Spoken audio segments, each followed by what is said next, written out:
Jika ibu mengucapkan tepuk 1 berarti tepuknya 1. Tepuk 2, 2. Kalau 1 jangan tepuk karena tidak ada perintah tepuk.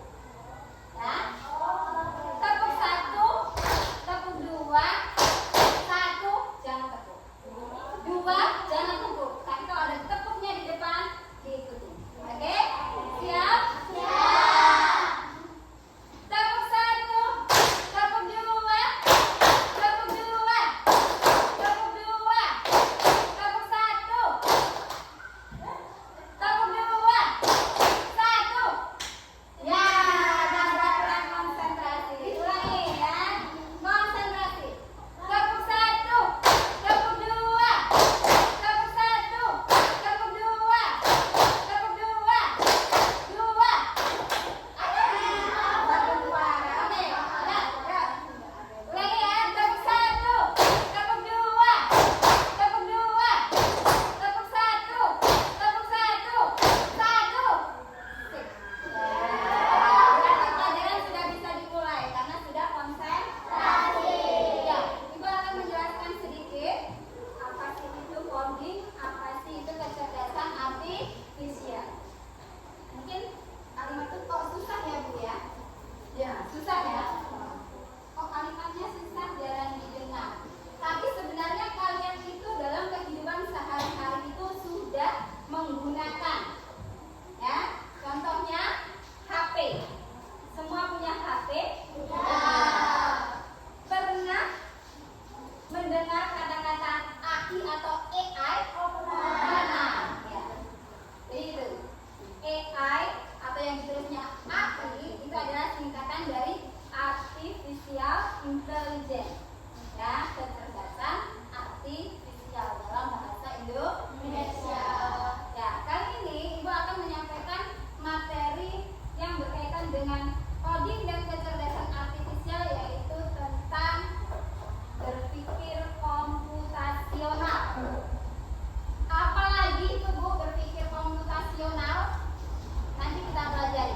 Sebelum kita belajar, Ibu mau tanya, kalian dalam kehidupan sehari-hari itu sudah pernah menemukan suatu masalah atau belum? Sudah. Bisa memecahkan masalah? Bisa? Iya. Oke. Ya. Untuk lebih lanjut, Ibu akan menyampaikan tujuan pembelajaran kita pada hari ini. Ya. Terlihat? Ya. Jadi nanti ketika kita setelah belajar, apa tadi judulnya? Berpikir komputasional. Tujuan pembelajarannya, setelah mengikuti pembelajaran ini, siswa dapat 1. Menjelaskan pengertian berpikir komputasional. Yang kedua, mengidentifikasi langkah-langkah berpikir komputasional. Yang ketiga, menerapkan proses berpikir komputasional dalam menyelesaikan masalah sehari-hari. Yang keempat, berlatih dengan aktivitas yang apa? Yang melatih logika, pola, dan penyusunan langkah secara sistematis.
Bagaimana sih cara berpikir komputasional?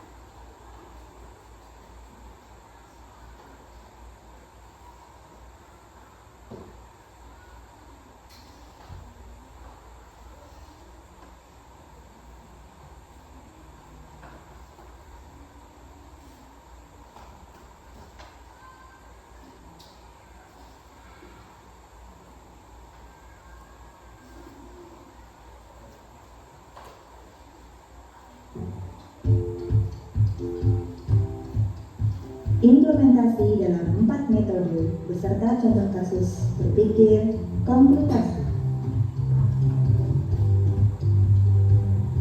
Hai, Assalamualaikum warahmatullahi wabarakatuh. Selamat datang kembali di kelas informatika.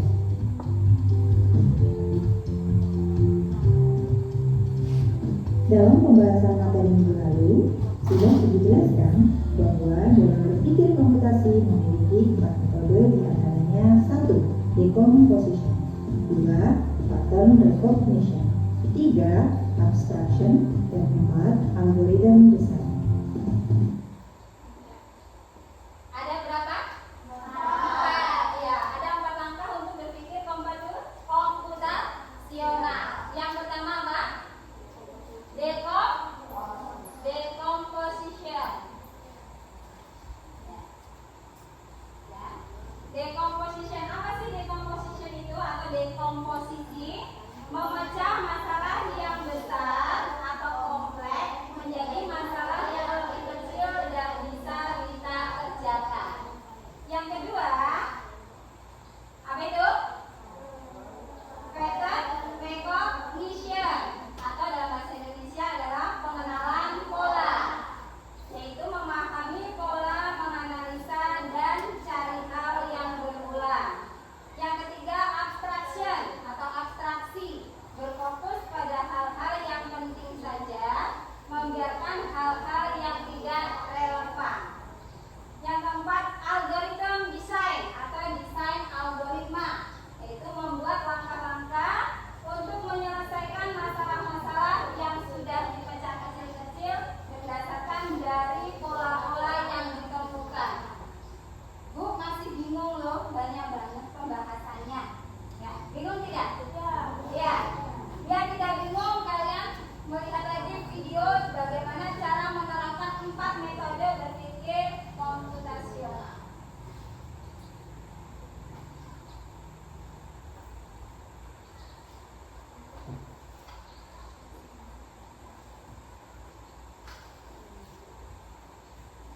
Adalah masak nasi goreng. Mari kita mulai dari metode pertama, dekomposisi. Masalah terbesarnya adalah memasak nasi goreng. Kita akan pecah masalah tersebut supaya menjadi sub-sub masalah kecil yang lebih sederhana lagi. Di mana ketika memasak nasi goreng, maka kita membutuhkan alat berupa wajan, spatula, pisau, dan lain-lain, bahan, nasi, telur, minyak goreng, dan lain-lain, bumbu, gula merah, bawang putih, gula, garam, dan lain-lain, dan juga langkah-langkah. Proses memecah dari masalah besar menjadi sub-sub masalah kecil inilah yang disebut dengan dekomposisi. Selanjutnya adalah metode kedua, yaitu pattern recognition atau pengenalan pola. Kita akan mencari pola yang berulang maupun pola yang berbeda dari memasak nasi goreng. Ditemukan bahwa untuk membuat satu porsi nasi goreng, kita memerlukan waktu lebih kurang 10 menit. Maka pola ini bisa kita gunakan kembali ketika suatu saat nanti kalian akan memasak nasi goreng di lain waktu. Pola yang kedua, karena kita pernah membuat nasi goreng, kita juga dapat membuat kuetiau goreng.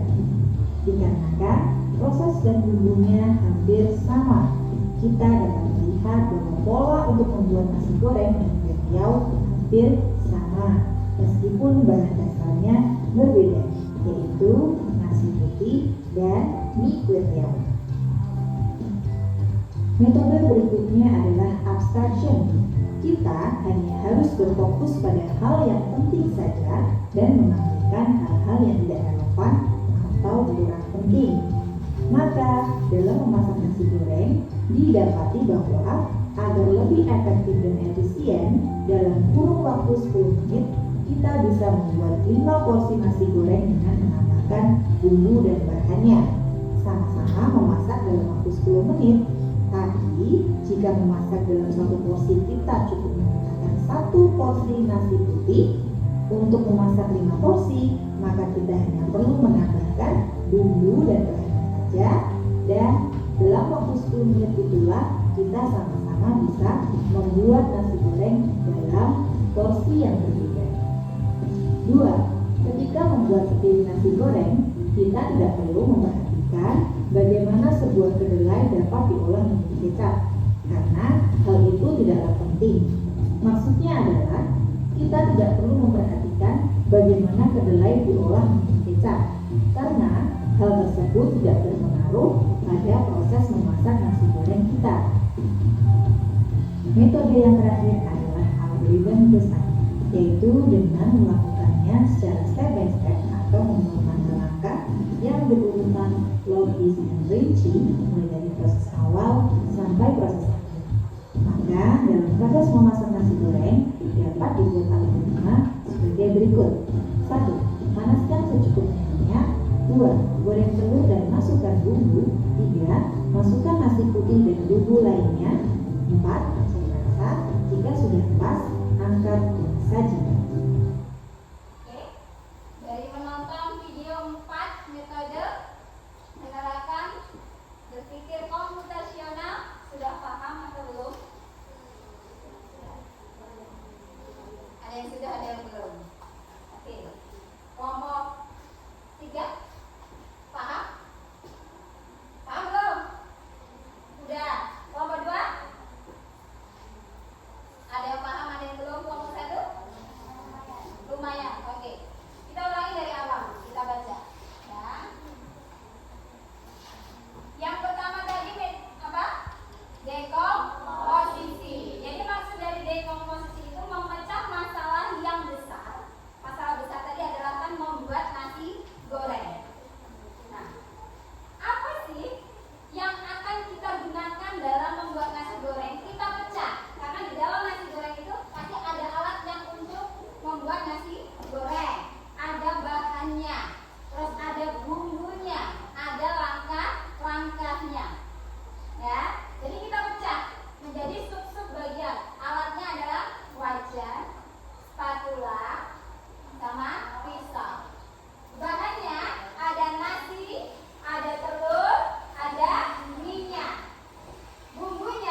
hanya bumbunya saja yang ditambah.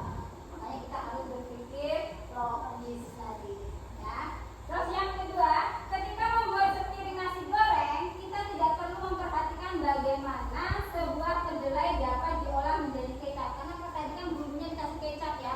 Tidak usah kita pikirkan dalam membuat nasi goreng kok bisa jadi kecap nih, rasanya dari mana? Tidak perlu. Jadi fokus padanya masukkan saja. Itu maksudnya abstraksia. Ya. Untuk yang terakhir,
Ya.